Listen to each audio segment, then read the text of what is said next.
What's up, guys? Mitch from RespectMyRegion.com here with another episode of the RMR Podcast. Today, joined by special guest Jacob Carlson of EzHire Cannabis. How we doing today, Jake?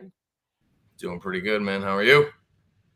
Man, I am living. I'm living. I know you told me you just got off the plane down there in Florida a little bit ago, man. So I know you're enjoying yourself. I got shorts on for sure. We're like literally like across the country. I don't know if you could get any further away. I've got to guess you're further from, but I'm down there. Right, absolutely, man. And you know, you're located out in Mass, correct? Full time or back and forth between Florida and Mass, or? Yeah, born and raised in the Boston area. Grew up where the Boston Marathon starts, to give you some context. Just north of the city now, but back and forth between here in Tampa. A lot of MSOs down here we're trying to chase, so but very different market back in Boston as well. So yeah, you're getting two I guess two views of like some of the most exciting I guess markets in the country right now. With Florida, I mean, obviously it's a limited license market, so I think it gets a lot of attention in certain regards and certain not, because it's not one of those states where anyone could go just open up a business. Significant investment size to just enter the market out there right now. And then Boston's obviously that most mature market, adult use market up there in the Northeast.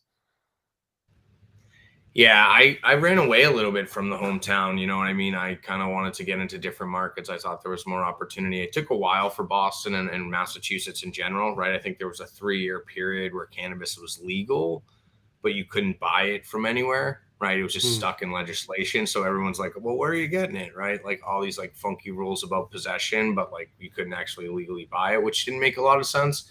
But now looking back, you can say, hey, this like, the hoops that people, that went through from the CCC, now it's one of the most mature and successful markets. I mean, I hear it in the top 3 to 5, I think, with everybody that I talk, around the country, which is really exciting. And it's easier for me, obviously, having some Massachusetts roots myself growing up in the area. It's much easier for me to make connections with people in Massachusetts than it is. I'm literally going into MSOs myself, introducing myself, talking about hiring, talking about our platform. And have a couple other people helping us out to do it. But like, we are literally knocking on doors down here, which is a little bit different than Massachusetts for sure. Absolutely. Yeah. A little bit away from home. So what's your, I kick off all these episodes with our guest origin story around cannabis. So I'm kind of curious your start with cannabis, both, personally, if you care to share that side, and then professionally as well. Yeah, sure, man. I think like, for me, I was, an early user, probably around 13, 14, started smoking cannabis. And I think for me, I'll never forget that first time I like got super high and I like slept, right? I'd always had like insomnia, right? So I was like, I woke up and was like, I literally was like in love, right? With like the feeling of being able to almost, and I don't want to say it in like the wrong way, but like where I was guided, right, to sleep, right? Meanwhile, my mother was chopping up Benadryls when I was a kid and putting them in jelly to like get me to go to sleep. And like, that probably had something to do with me kind of leaning towards it. But, most through life, I was a, cannabis user, all through high school, college as well. I actually had dreadlocks through most of my 20s, followed the band Fish around the country, the Disco Biscuits around the country. So pretty much had cannabis in my life, for most of my life since I've been about 13, 14, and gone through like different origins and kind of relationships of having, it being bigger and smaller parts of my life. But I've always kind of had this idea of it like medicine, right? Like I've kind of always had this idea of like, when I've really had to test myself and stop smoking or something like that, I'm like, it's really medicine for me. So I think that that's kind of the way that I've tried to continue to look at it. But yeah, I'm still, that's kind of my story behind cannabis, if that helps. Yeah, no, absolutely. And sorry, Mom. Thank you sorry, Mom. First of all, I'm sorry, Mom. Oh man, yeah. Thank you for sharing. What about professionally? When did you start EzHire Cannabis, and was that kind of your first entrance into the cannabis industry from the legal side? Yeah, great question. So I had been working with 2 brothers from Portland, Maine, one of the most legacy markets on the East Coast, the legacy market on the East Coast, and we were doing cannabis staffing. So we were helping with trim crews and harvest turns, and then we started doing some direct placement. there was just so much opportunity for hiring background and people to be placed, that we couldn't, like, it was like whack-a-mole almost, like we couldn't almost like miss, because there was just so much need for some support and around an auxiliary business that was like traditional with every other business. And I had come from the event space, so like temp staffing and event space, it's like that's a huge industry, right? Like, and I couldn't have run my events without being able to hire these people. I was like, this is just kind of how it operates. So I had done that for about 4.5, 5 years. And, I worked at the company Hubspot, which is, a CRM company. And, they were always kind of cool with me having, some other project or something else that I was working on. So I was able to kind of like work on that. But I knew like there needed to be something solved with software, right? That was the only way that we were going to be able to see the business. And I think my business partner would always say to me, like, there's no way of us scaling this services business, right? Like you can only place so many people, right? Like it's almost like selling real estate, right? Like if you don't sell the house, you don't get paid, right? And like we couldn't replicate myself or other people on our team. And that's kind of why we ended up with this kind of like the, hiring platform where we really want to go for this idea of being, the Indeed for weed, where it's an opportunity for hiring managers to post jobs and an opportunity for applicants to find jobs, and really just like be a double-sided marketplace. We don't want to be a job board. We want to be more selective around that, but that's kind of like what we're going for as far as the platform goes. And then in doing that, are you guys using some algorithms and stuff to help match things and filters like that? Yeah, I think, obviously my business partner, John Sarantino, is from HubSpot as well. Our other partner, Frank, is worked at another CRM company actually with John called Pipeline Deals, actually up in your neck of the woods, up in Seattle. And we have really taken the mindset of looking at this like a lead score, right? A candidate score is very similar to how a sales VP or a marketing VP is looking at how do we rate a certain lead in MQL and SQL, right? What's a marketing qualified lead? What's a sales qualified lead? And then being able to take that methodology really to candidates, right? Where other industries are looking at this very similar as like an applicant tracking system, an ATS. And there are, a bunch of them out there, but there aren't as many industry specific. So that's kind of like what our kind of model is around. But yes, very much like, hey, we want somebody that's, within 25 miles of our location. They've used Dutchie before. They've, done packaging before. And they've also, worked at a cannabis dispensary for over 2 years, right? Be able to get that algorithm as a hiring manager. You got to go through the hundreds of resumes. You're like taking a spreadsheet. You might be taking notes somewhere like that. That's kind of what our platform is trying to do. And we're not trying to place the people, right? We're really giving them an opportunity to say, here's the best that have applied. You run with this, right? You take this, you hire them, and you go with it from there. Yeah. And so, like I said, some people have referred you guys to Indeed for weed. So it's very much similar in that regard, that it's a platform that I can go in there, do a posting, look at candidates and qualify them specifically, again, for like you said, you mentioned like experience with Dutchie. That's not a qualifier that you can really put in as someone that's used Indeed before. That's not in Indeed, right? Like you could maybe put it in a description, but you can't really necessarily use it as a qualifier. Yeah. And, that's spot on. I mean, I think like things like LinkedIn are trending towards that, right? Where you can search off of specific skill sets, right? Like one of the really cool things that we've seen within our platform is that we've gotten people to post their badges and like upload their badges, not just like their resumes, right? So the idea of like, okay, somebody in Colorado, hey, you got to be badged to even be interviewed, right? To go through the process, right? So to get, our candidates and our applicants to be able to post that has been a surprise, right? We thought we would have to nudge them or email them or say, hey, like you're not going to get interviewed unless you upload your badge. So we're seeing more people kind of trying to self-identify because they understand if they want to get selected and they want to be in the top 5 or 10 for the hiring manager, that they're going to have to identify different skills than the other people that are applying. Absolutely. And then what are some of the things that you took from like being at HubSpot? Because obviously you spent some years there, big tech startup, but and HubSpot is universal, where it's not pertaining. While it is a tech company in itself, it works within every, and, all sorts of industries. But what did you learn being at that company that have kind of prepared you for having your own startup and just looking to drive value and work with, having a product that provides solutions for customers? Yeah, I mean, I think working at HubSpot changed my life. Like, I wouldn't take back,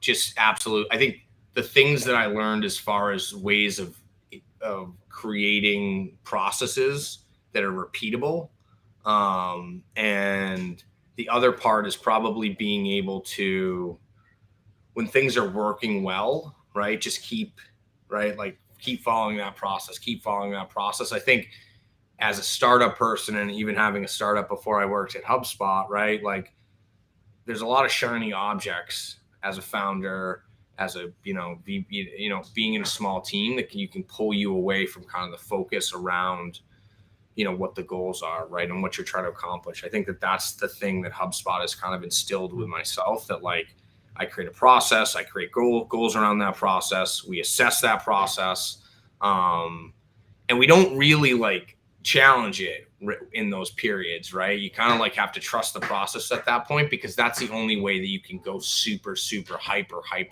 fast. If you're trying to customize everything for everybody, right? Like, it's going to take your bandwidth and your energy, and C, A, B, and C. I guess the C part is, like, you're not going to be able to deliver either, right? So, like, if you're telling you, hey, I'm going to create this custom process for every single person, I'll, like, bring that to your operations team and bring that to somebody as an account manager, say, oh, well, these people, they need 7 candidates, not 5 every 2 weeks. Everyone gets 5, right? Like, it's just like, we can't stick without our process. So I think that's, like, probably the couple of big things I learned from HubSpot the most. But I knew that I would leave. Here's the thing. Like, I never thought I would work at HubSpot for 7 years, right? That's actually how dope of a place HubSpot is to work.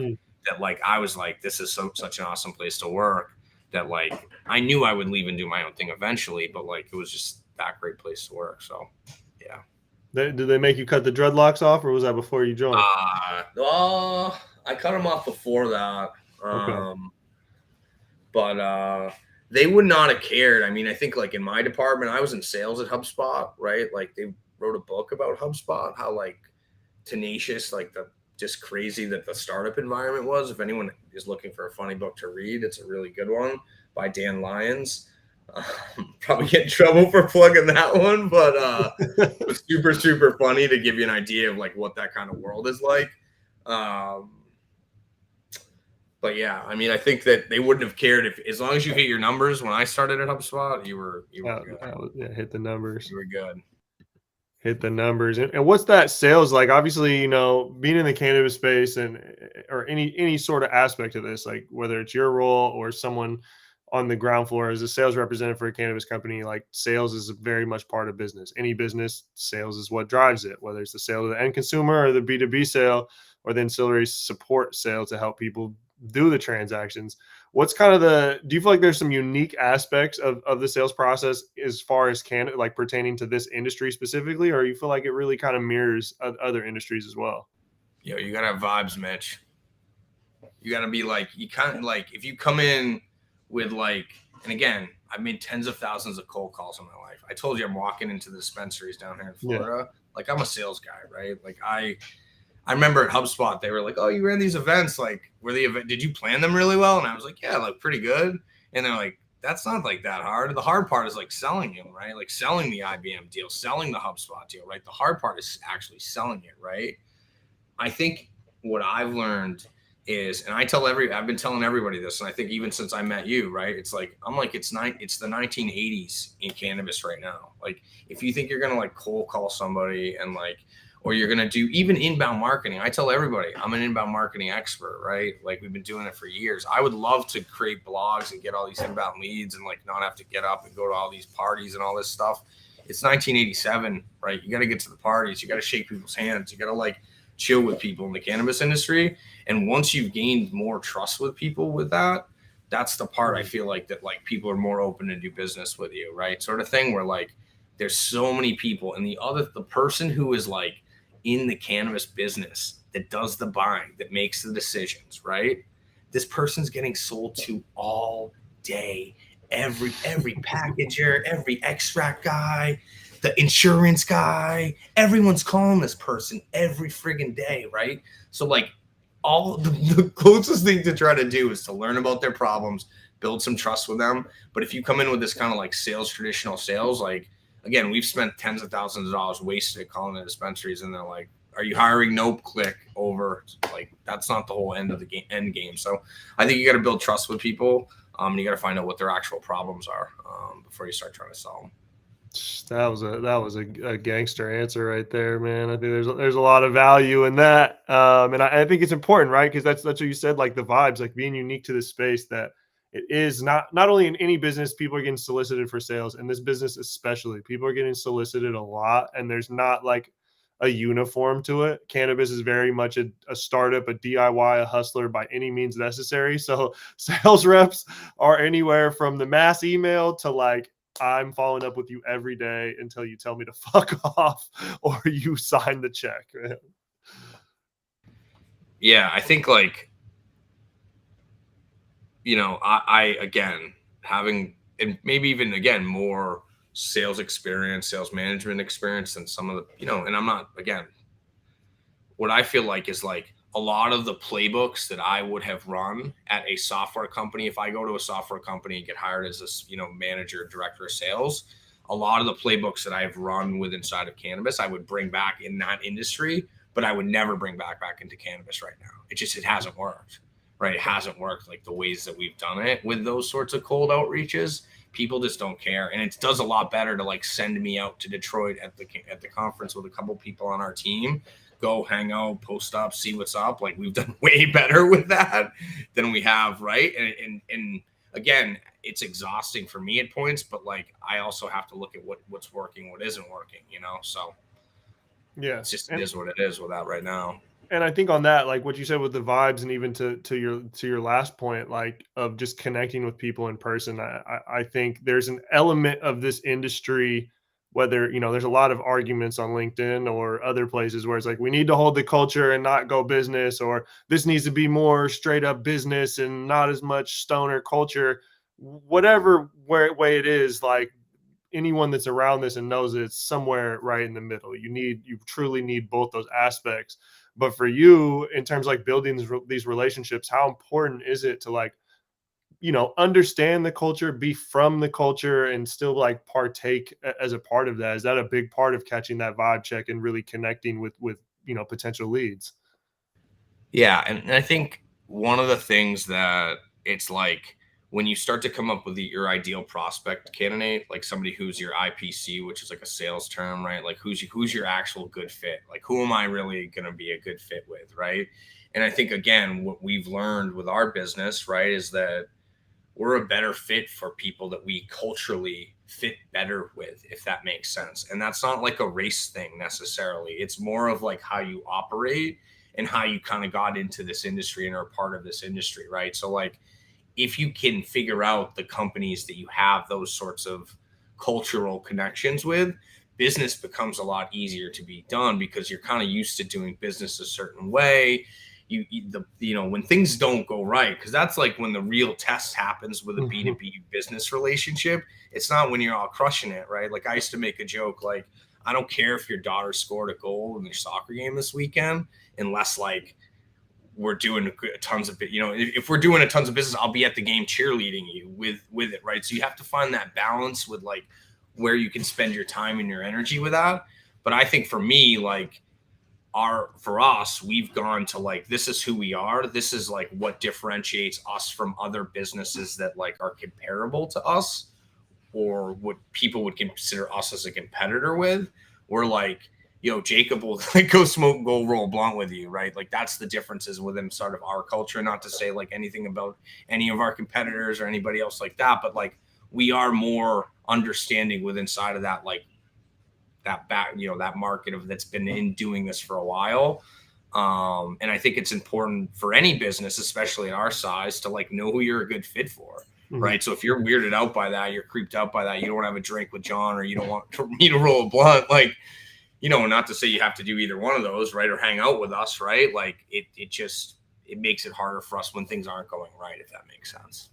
Yeah, I mean, connections, everything. The relationship you have with someone, whether it's just a customer support representative or a client relationship, that relationship is honestly everything. Being down in Florida, obviously you're going after right now you said you're knocking on doors. You're looking at really big vertically integrated MSO companies. You have experience in Maine, which you said is legacy. It's about as legacy as it gets, not just for the East Coast, anywhere. They're still fighting for medical and craft they're fighting to hold on to that more so than a lot of different markets. And actually, it's seemingly from the outside looking in, winning in certain regards. I don't have too much insight on that. But what's kind of your experience working within this space with the large scale companies, the MSOs that really have that business acumen, and then down to kind of your smaller, more craft or mom and pop spots? Like what's kind of your understanding from your perspective of doing business with kind of these varying demographics of operators? Yeah, I love that question. So I think like you nailed it just by like breaking out the differences that exist, right? The first thing you got to do is like admit they're different.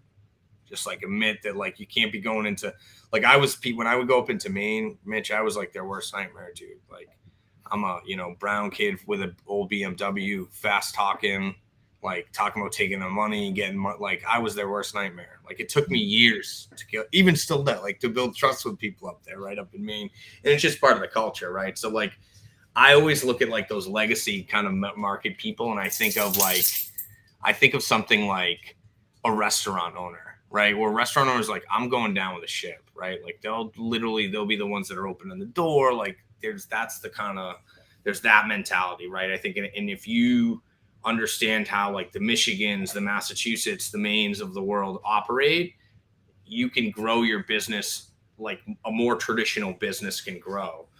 When I look at the MSOs, it's such a challenge. Many of them are a challenge because it's kind of like a fire drill at some points where there's just a lot of moving pieces of hiring at that senior level. Right. So like you might have a point of contact that you work with for 9 months, 18 months, whatever. They're gone. The whole relationship is basically gone, completely wiped out. Right. Sort of thing. Where staying consistent with the larger MSOs is just difficult. Right. And I think when you have resources, which like this economy is all challenging us with now because we won't have as many, right? But when you have a ton of resources, it's easy to make up plans, to make mistakes, to run different processes, to do certain things different ways, to do testing, to try things, and to do that internally. That's typically the difference. Is selling in MSOs is like selling to like the worst, like I don't want to say the worst, like the most challenging enterprise level sales that I did at Hubspot with inside of CRM, right? There's a lot of moving pieces. There's the marketing team, there's the business development team. There's just a lot of pieces that need to kind of like check the box in order to move forward. Or again, that's why we've spent more of our time kind of focusing on the 3 to 5 person locations is much more of a sweet spot, and like focusing on those states. We're focusing on those states a lot more because it just seems like it makes a lot more sense, and we're moving the ball forward a lot more with them. So that's like our big, I think, thing where we're focusing on, like I said, Massachusetts, Michigan, Arizona, New Mexico. Those are some of the ones that we're kind of going after right now. And out of those markets, are you seeing kind of similar trends pop up within hiring, or is it kind of depending on how long that market's been live and rec? Yeah, I mean, I think too, like we accept that, like for a lot of the people that work with us, they're looking for entry level roles. Right? They need help with their retail. They need help with cultivation. Hourly positions are traditionally the ones we help with the most. And I think when you think about, the scope of hiring, right? Like that's usually in sourcing and candidates and recruiting. That's not where anybody's focused on, is the bud tender that's got to be there at Sunday at 10 o'clock, right? But if you talk to the company and you talk to the business, the attrition, the onboarding process that goes along, that's a lot of where they feel like that their retail businesses are struggling the most. So I think even the MSOs, now the MSOs I feel like can't get out of their own way with some of that stuff, and I feel like some of the other markets that we're working with are understanding like, okay, we have 3 dispensary locations, right? We have 35, 40 retail employees. Like we are going to need to consistently hire people as it's going. And I think that those are the ones that are starting to understand the importance of it. But then you'll see places like post jobs for $14 an hour at a dispensary job somewhere. And you're like, is that even like legal? It's like crazy that you can even charge somebody that low. So yeah, that's the biggest pain point I think that we're seeing, or the, you know, the trend that we're seeing is really struggling at that entry hourly level role. Which, yeah, and like you said, is something you're constantly hiring for. You know, I've worked in the mall. I've worked as a younger kid. I've worked in food. I've worked at a bar. Those are just like constantly rotating of employees, you know, and even if you get good ones, people move, you know, at whether it's lower skilled, low wage, or just one of those high turnover, it's got turn and burn, and people leave for all sorts of different reasons. And it's kind of a consistent need to hire and onboard the right people. Yeah, it's kind of like our wheelhouse. That's why what we're going for, I think, the most. So, you know, you look at the Leafly job numbers, stuff like that. Like, those aren't going to be a lot of like extraction managers and like, you know, VPs of sales and stuff like that. It's going to be a lot of delivery drivers, right? So that's why we're focusing on that part of the market, because, you know, those are and we were losing those jobs when I was doing recruiting. I was just losing those jobs. They're like, we need 25 bud tenders. I'd be like, sweet. I'd be like, oh, great, we'll do them like $1,500 a piece. They're like, we don't want to do that. Like, that costs too much money. Yeah. Like, right. And we're like, I'm like, you're right. I'm like, hiring 15 bud tenders for $15,000. Like, when we did that, people paid us to do that. I just think it's a lot of money to do that, because you're gonna have to hire 15 more in 3 months, right? Sort of thing. And coming back through us isn't always going to be the most, you know, cash efficient way. So yeah, and that's, yeah, recruiting for those types of positions. That's great that you've identified like this is a segment of the market that needs a lot of help, and the traditional model that's helping it just doesn't really fit the mold. That's it. You're like speaking exactly what I was going for. No, it's like, again, like we've worked around like that to get to that point. And like, I'm an entrepreneur. You know, like since I was a 13, 14-year-old, right? Like, I've turned money down. We turned hundreds of thousands of dollars down over the last like 18 months with recruiting jobs that we were just like, we can't do them. We're not good at doing them. We're going to spend a lot of time, and then someone else is going to sell the house. What? Sounds stupid. Yeah. And Banks is going to sell a house to them. What the hell? Like, you know, so. No, but that's like you said, taking that experience from the other gig is like understanding what's the bread and butter, what's the chain, like you said, not wanting to chase but the Banks ain't going after the bud tenders like we are. They ain't going after the bud tenders like we are. So. And like you said, not chasing the shiny object. Someone's offering a big bag to go do something, but it's not guaranteed. And you're like, nah, if I just stick to my model, this is what I'm trying to work and make this work for me. It's a very, very legacy. Like, I'm the dimes guy. You know, I just know I got the small. You know, I'm the low guy, but I get rid of a lot of them, sort of thing. You know. Hey man, hey, you know, people have made careers out of that. You know. So I mean, like I said, if we can be 0.05 of what Indeed is, we're chilling, dude. We're chilling. Yeah. What do you think? Like, other than the industry just being so fragmented, and like you said, some of these situations don't match up from the traditional mature. You know, it's difficult to say the non-cannabis realm to this exploding new business. What are some other things around hiring that you feel like are just kind of issues that are like unique to this space? Yeah. I think that there's some disconnect. I did a podcast. We have a show too called the EzHire Hangout. I did a show with a woman named O'Neill Rudolph, and she talked about diversity.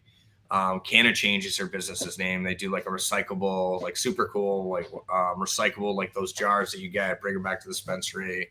Super cool. And she was like, she actually, like, it gave me goosebumps talking about it. Like, the idea of like how much diversity is talked about in this cannabis industry and how much there actually is, I think, to some degree, right? Like, I get blue in the face to it, sort of thing. And like, again, I'm Ethiopian, person of color, all those sorts of things, but can be white passing. And the way that it's talked about and the way that it's actually executed, it just feels, it's disingenuous isn't even like the right word. It's like, it's like drawing up a play that like, isn't going to work, but being like, we had to draw a play. And you're like, yo, but like Hewing can't shoot a 3, dog. Like, or like you can't, you know what I mean? Or like something like you get in a position where it's like this isn't just possible, or some of the people are put in situations of positions of power and the expectations are right, or I think are trying to be in the right direction. But we'll go straight up to a company, to some of the biggest companies in the world, and they'll be like, well, what do you guys do for diversity?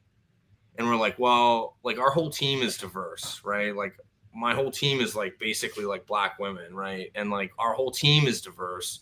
So like, I don't know how any other way that we can help you recruit diverse people than being diverse people, right? Sort of thing. And I think a lot of times what happens is that somebody gets put into a place of a person of color gets put into a position of power at one of these larger organizations, and they want to come in and make all these sorts of changes. And then you talk to them 6 months into the job and they're like, shit, I'm thinking about getting out of cannabis. This is like too much to kind of go to try to compete with and to try to keep up with, right? I think state legislation has some things to do with it. I also think like the fact of the matter of people wanting to wave a flag or try to use it as some sort of marketing plea is also like another kind of thing that kind of gets to that degree. But what's interesting is in Boston and in Chelsea, the town that I live in, there's like 3 dispensaries, and there's like very core understanding of like who's going for what, right? Like, you know, the one that I go to has like the hip hop vibe, right? And there's like, you know, it is what it is. And like, I feel more comfortable there, right? Sort of thing. So I think, not to go into a racial tangent at some point about it, but I think that in the hiring space, a lot of people talk about diversity. They want to see our database numbers. They want to know this. How many people can you get that are people of color, right? Sort of thing. And we're like, I can't really tell you that. I can't really give you an answer of that, because it's like coming from a place that's like not even like genuinely wanting to solve what the actual problem is, which kind of drives me crazy. Again, into that play, you're like, get me these types of people. I'm like, okay, like sending them into this place. It's like, send me these types of people. Like, so there's just a lot to be done with some of that stuff. I'm proud of my team and proud of like the stuff that we do and the work that we do with that stuff. So, but I think that's something that there's a lot of talk about it, but there's not necessarily a lot of action. Just look at the numbers. I mean, just look at the numbers. They're scary. People diverse that work inside of cannabis businesses. It's not what you want to look at.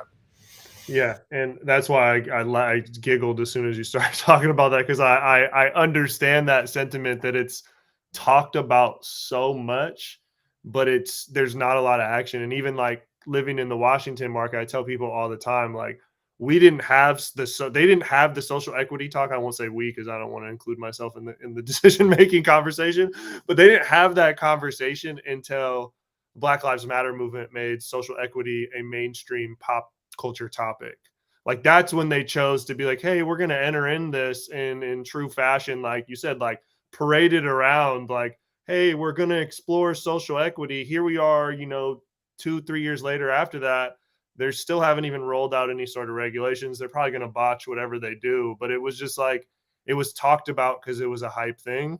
And we live, Seattle is a very progressive, that loves to parade around how progressive and diverse it is. But even to that point, like you're saying, it's just kind of you further see proof of the concept of like how important of an issue is, just in how it's talked about in a way without action. It's like, it's cool it's getting talked about more, but there's still like such a lack of action. It's like, wow, you guys just further prove how important this topic is, man.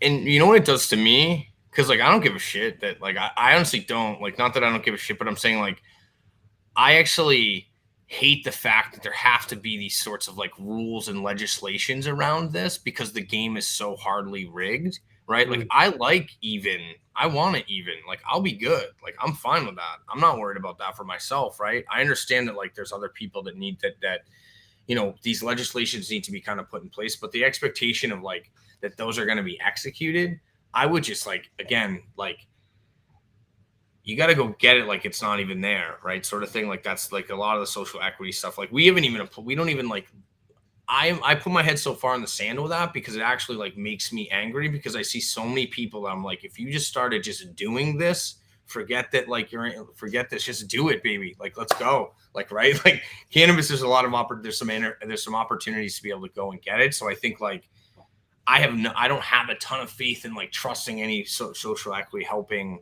grants, any of that stuff helping our business, my business, and a lot of other businesses, right? If you're putting your trust into that as the only way to grow your business, it's scary. I think it's a slippery slope to be able to trust some of that stuff. Yeah, I mean, we haven't seen many models. We've seen certain people, but even still, to your point, that they have that hustle type mentality that have gotten in these programs and taken advantage of it. But even those people will be the first people to go around the country and talk about how they're still. But wouldn't they be successful probably anyways? Like, it's great they got the head start and some of that other stuff, which is great. I appreciate that. But I also think at some degree, like, they also like it's sad that they have to that those sorts of programs have to exist, and like people can't just find, like, people from different backgrounds can't just find other ways of being able to get financing and different things that exist. That's the real problem. It's not like, oh, that the social equity programs are broken. It's like, why don't people from those places know more about some of this stuff and earlier in the process? Like, if I had known about some of this stuff, and anybody, I think that there are other opportunities to be able to go out and, find things outside of the social equity realm. And that's not to discredit any of the work that people do in that. I just think it's like such a small pool, and you could probably do without it, honestly. So. And what do you think for those companies that are looking for diversity? Obviously, it's one thing to, like you were saying, like the vibe of certain places kind of is welcoming to different demographics of people and making people feel welcome, or even bringing different communities aware of who someone is and the opportunities that are out there. But what are some of those ways? Because obviously, you put up a job description. It doesn't matter what platform you use. Obviously, you can't say only this race apply. You know what I mean? That violates a lot of rules. Sure. So what are some of those things that you think they can do to be like a welcoming to inclusivity? Because you see so many disclaimers, now at the end, like, we are a diverse work thing that doesn't discriminate against anyone. But like, it's usually, even to the point earlier, it's just a statement. It's not really a statement of action. It's just kind of a statement on there. Yeah, I think there's a couple ways. I think having it be kind of part of your brand, right?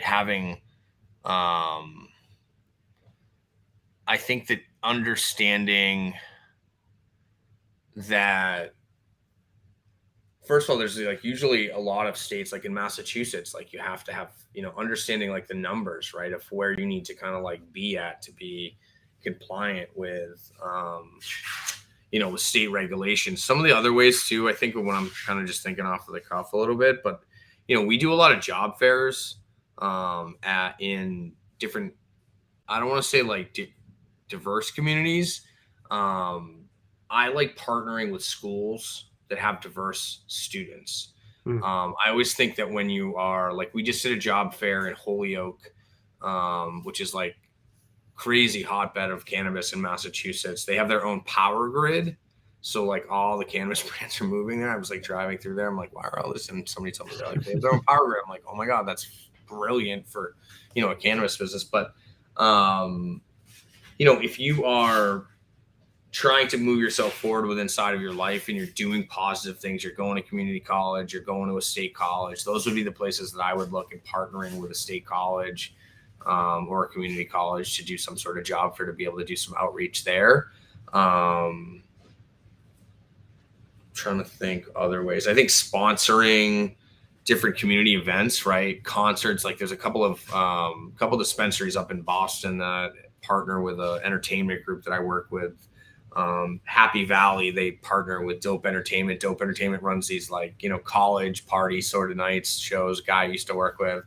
But they're getting more diverse, candidates. We're working with them. They're getting more diverse candidates that are coming in.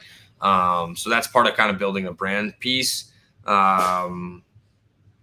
Yeah, it's not easy. I mean, I don't think it's easy to do it. Those are a couple of the ones that I would throw at, like partnering with a couple of colleges for job fairs, and then kind of like making, sponsoring different events that are, in a lot, I don't want to say like more urban friendly sort of thing, but like would maybe highlight because the thing is like once you can kind of make that connection with a cannabis brand, you're like, oh, that's cool. You're like, oh shit, like you know what I mean? We've seen it in Massachusetts where like the rules have started to loosen up a little bit, where now cannabis brands are being able to market and market in different places. Where you're like, oh, that's it's not that hard of a sell once you get in the door a little bit for them.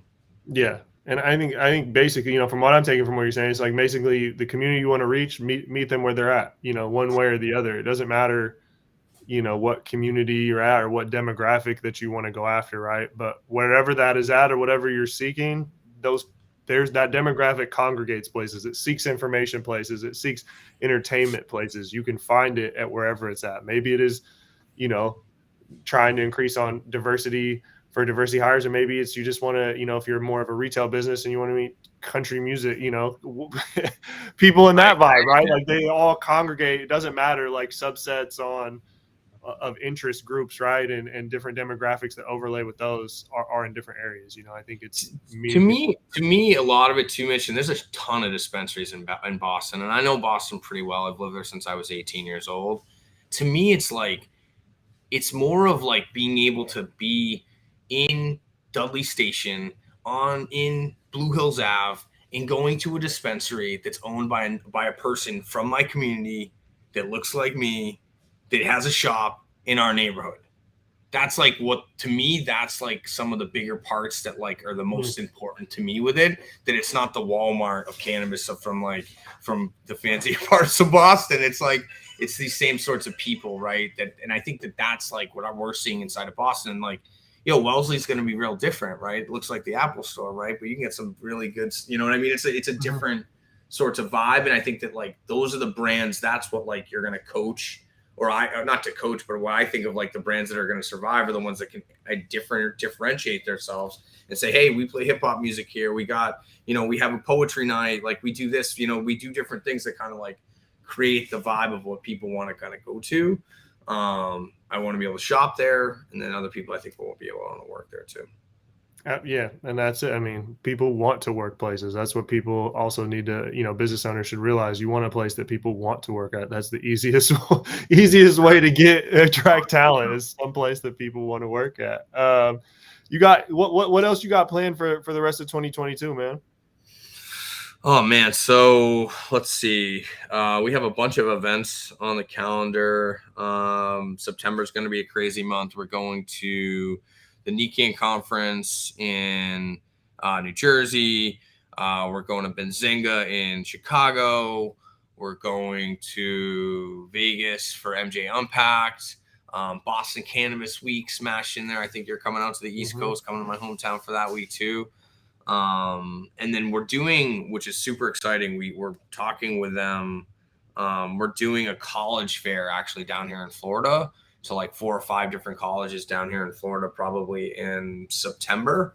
Kind of ironing them out right now. Some big ones, some smaller ones, but we'll be kind of like a 7 to 10 college tour, kind of trying to get people to create profiles on the platform. So events, it's funny, I joke with my business partner sometimes. I told you I ran an event company. It's like we're just like running an event company again, I guess, like sort of thing. Like we're just going to event to event to event to event. But yeah, that's some of the stuff we have going on. At the end of the year, I think we're trying to do a cannabis holiday party in New York City, actually, too, with a couple other big brands, which is going to be pretty exciting. We're going to try to do a fashion show, which would be pretty cool too. So I think that's going to be in January, but that's what we got going up in the next, I don't know. Yeah, I'll probably see you at a couple of these events, man. Running the circuit that we run in, definitely out there in the hometown. I gotta take you out at least one night in Boston if you're in town for sure. Get you some good Boston seafood, Yeah, I'm with it, man. I'm with it. I'll take you up on that for sure. Yeah, I'm with it. Beyond with it. All right, man, for people out there looking for more information, EzHireCannabis.com. That is just the letter E, letter Z, HireCannabis.com. HIRE, hire, not getting higher. But we are getting higher. And here's the RMR Podcast, episode 41. Jacob Carlson of EzHire Cannabis. Man, appreciate you hopping on here, man. Thank you, bro. Always a pleasure, Mitch.